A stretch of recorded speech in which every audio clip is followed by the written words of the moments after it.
Islam started here in the Arabian Peninsula over 1400 years ago. Today, that's a population of 78 million people. That sounds like a lot of Muslims, but if we go 7,500 kilometers across the Indian Ocean to this tiny little archipelago called Indonesia, the Muslim population is far greater than just 78 million people. It's actually more than double that. In fact, right now, Indonesia has a Muslim population of over 200 million Muslims. To put that into perspective, that's larger than Saudi Arabia, Yemen, Oman, Syria, Jordan, Iraq, and Egypt combined. Right now, the island of Indonesia holds the largest population of Muslims, more than any other country in the world. So, how did this happen?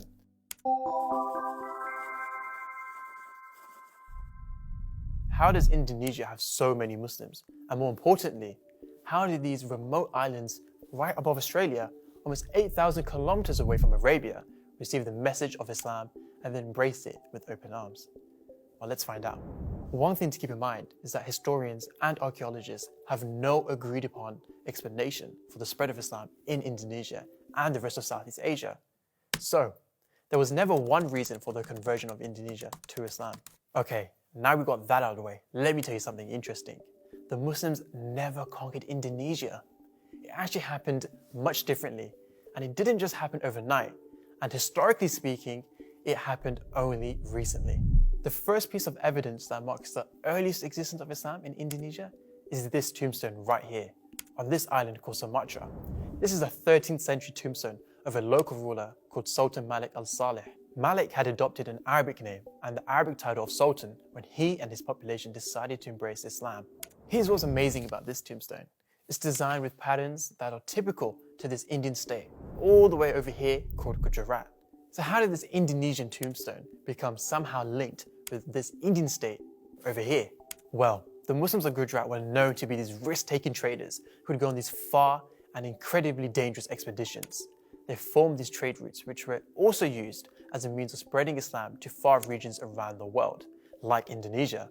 And so, the whole Muslim world now had access to Indonesia and trade relationships formed. This brought migration from various Muslim countries. But it wasn't just trade that brought Islam to Indonesia. Like for instance, there was this guy, Zheng He, a Muslim Chinese admiral who sailed with these massive fleet of gigantic mega ships.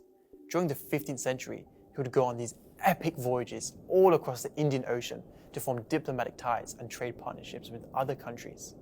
He would take nearly 30,000 men on his 317 ships to more than 35 countries, presenting China and all of its treasures to the world.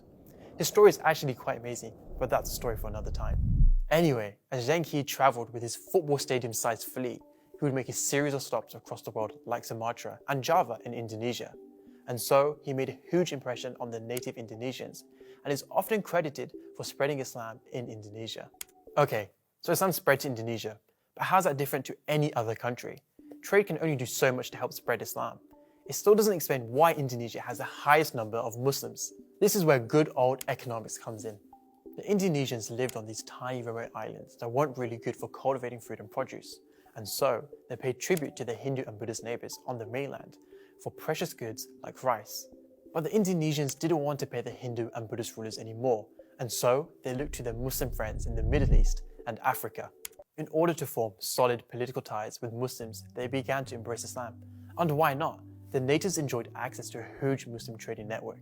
This gave them Muslim allies, trading opportunities, and a unique prestigious position within the region. And so, island after island, king after king, the Indonesians embraced Islam by the droves. The conversion rate was insane, as mosques were being erected and the adhan was being called all across the islands. So did the Indonesians embrace Islam to enjoy all these wonderful perks and benefits? Well, no, not really. Indonesia didn't just passively embrace a new religion for materialistic reasons. Instead, they opened their arms to Islam and let its teachings influence their culture, language, food, and even martial arts. This is why Indonesia has the most amount of Muslims than any other country in the world, because they found something beautiful in the message of Islam and were honored by it. The story of Indonesia proves that Islam doesn't need to spread through conquering, but by having good character and showing good treatment. This is why there are over 200 million Muslims living there today. May Allah bless the people of Indonesia. Ameen. If you enjoyed this video along with all the other content that OnePath Network produces, please support us so we can create more beneficial content for the world. Go to onepathnetwork.com and you can support us from as little as $1 a day. Jazakumullah khair for your support.